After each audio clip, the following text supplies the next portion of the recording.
The partial fraction decomposition problems will involve two steps. One is to resolve into partial fraction, to resolve the integrand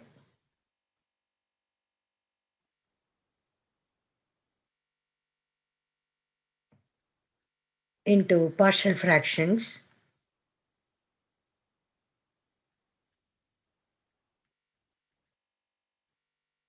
Number two is to integrate.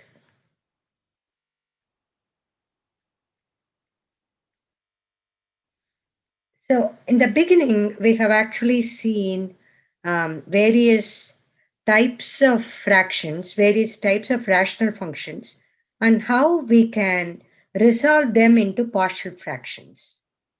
And then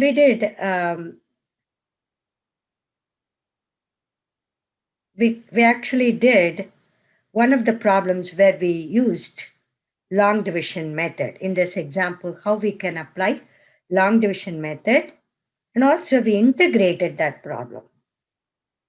Then there are various videos in my section 7.4 videos part where I have done problem number 12, 17, and 23, which will give you various methods of resolving into partial fractions.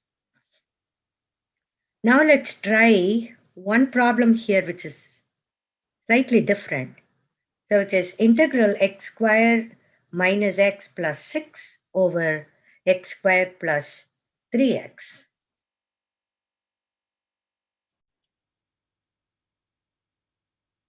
Step 1, you take the integral, which is integrand, which is x squared minus x plus 6 divided by x cubed plus 3x. So the denominator can be factored as x times x squared plus 3. So we can write the integrand as x squared minus x plus minus 6 plus 6 divided by x times x squared plus 3. X squared plus 3 cannot be factored, so we have to consider that as a quadratic factor. So we have a linear factor over here. The second one is a quadratic irreducible factor, which means which cannot be factored. So we can write this as a over x, because x is linear, the numerator has to be 1 degree less. And the second one is quadratic but irreducible. So we can write the numerator as linear. We can write bx plus c because a is already used in the problem. Now we have to, this is the first step, resolving this into partial fractions. That is exactly what we did, resolving into partial fractions.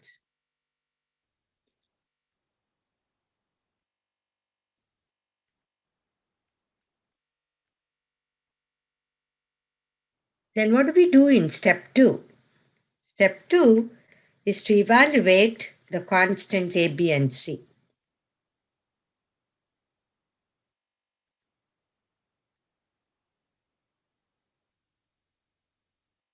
So let's write x squared minus x plus 6 over x cube plus 3x, which is given as a times x squared plus 3 plus bx plus c times x, all divided by x times x squared plus 3. Now you notice the denominator of the left-hand side and the denominator of the right-hand side are one and the same. So we can actually equate the numerators. X squared minus x plus 6 equal to a times x squared plus 3 plus bx plus c times x.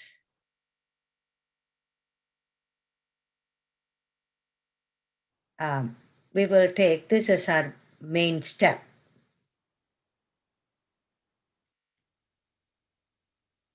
Now we have to determine the constants A, B, and C. In fact, this left-hand side is identically equal to the right-hand side. What it means is when you say something is an identity, then it is true for all values of x. So this identity is true for all values of x. So we can substitute any value and then we can determine the constant, any value for x. Let's substitute x equal to 0.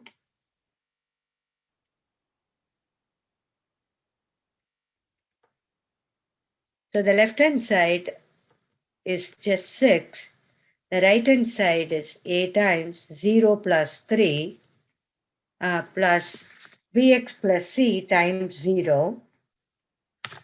So 3a equal to 6 or a equal to 2.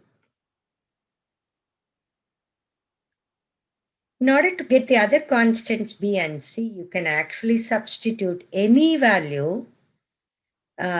We can also try different techniques here because these two are identical.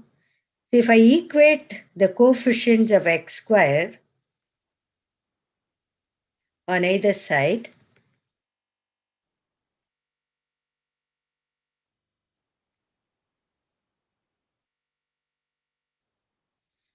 the coefficient of x square is 1 on the left-hand side. The coefficient of x square is a plus b, because we have x times b, so x squared times b, so a plus b. Now you know the value of a, which is equal to 2. So substitute a equal to 2, you get 1 equal to 2 plus b. So b equal to 1 minus 2, which is negative 1. Now you got A, you got B. We have to only get C. In order to get C, we can substitute any value for x on both sides, or we can even compare the coefficients. So we will compare the coefficients, or we will compare the x terms. Coefficients, compare the coefficients of x terms.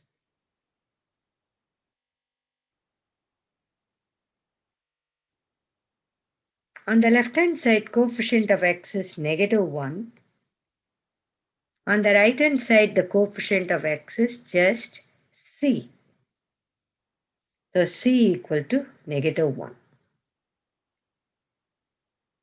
So in my other videos, I would have shown how to get the constants a, b, and c by different methods. So here there is one method. So in the first, we have actually substituted a value of x. The second two, we actually compared the coefficients of x squared and x. Now we have got the constants a, b, and c. Now we will get back to the step d. So now this is our next step. That is step number 3. Is to rewrite this step, the very first step, step number 1, with the constants replaced by whatever we have got. Or we can also keep the problem with A, B, and C, and then finally we can substitute the values of A, B, and C. So this next step is to evaluate the integral.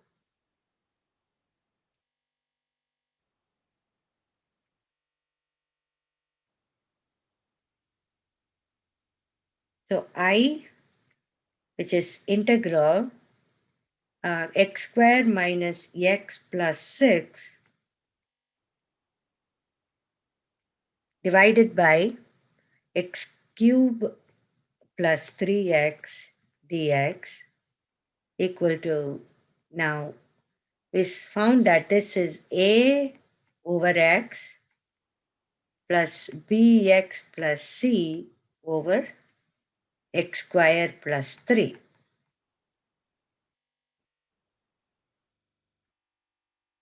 Bear in mind, we have already found out the constants A, B, and C. So we will actually substitute that A, B, and C. They are, after all, constants. We can substitute them at the end of the problem. That is A times integral 1 over x dx. Then, for this part, bx plus c, we are going to write this as bx plus c over x squared plus 3 dx. That is A times ln of absolute x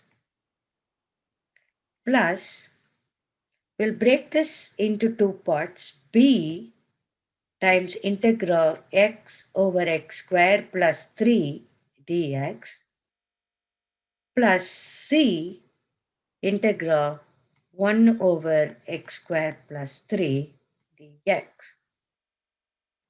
We're actually breaking this into two integrals. Bx over x squared plus 3, one of them, and then c over x squared plus 3, the other one. So the first one, this is all I. So you don't have to do any simplification for this part. We will write this as I1 and the second integral as I2.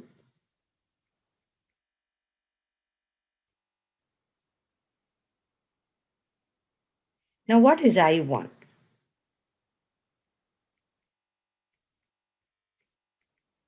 After getting I1 and I2, and we have to come back to the step I and substitute I1 and I2 that we are evaluating now. So I1 is integral x over x squared plus 3 dx. This part can be done by regular u sub method. X squared plus 3 can be taken as u. So du would be 2x dx. So this is integral. Numerator is x dx, which is half of du. And x squared plus 3 in the denominator, which is u. So it's 1/2 of ln of absolute u, but u is x squared plus 3.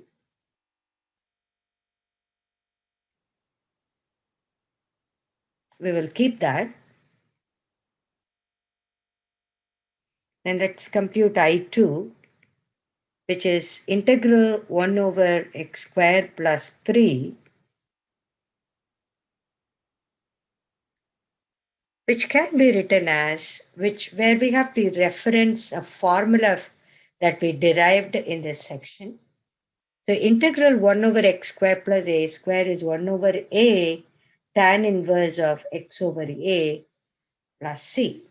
So we are going to use that, assuming this 3 is root 3 the whole square. Root 3 times root 3 is 3. So x squared plus a squared form. So it is 1 over a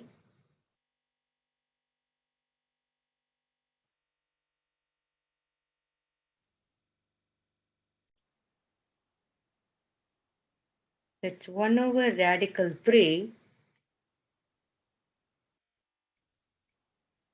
tan inverse of x over a, which is x over radical 3.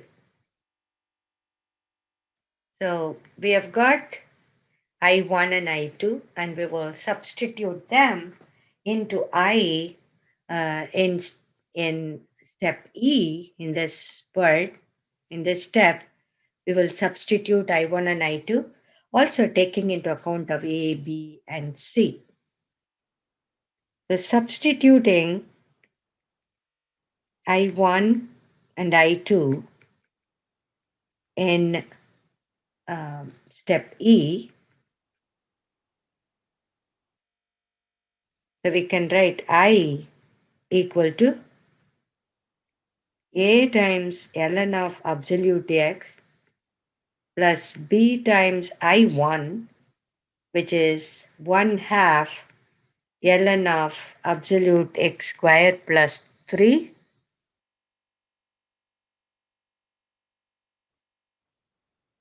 which is positive, plus, and then we have plus c times I2. I2 is 1 over radical 3 tan inverse of x over radical 3. We have to add the constants, constant c. Now let's plug in the values of a, b, and c that we found out earlier. We found out a equal to 2, b equal to -1, c equal to -1 also. We'll substitute that. A equal to 2. So 2 ln of absolute x. Then b was -1. So -1/2 ln of x squared plus 3.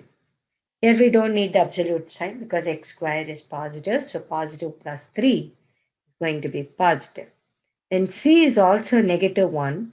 That's -1 over radical 3 tan inverse or inverse tan x over square root of 3 plus an arbitrary constant. Hope this video helps.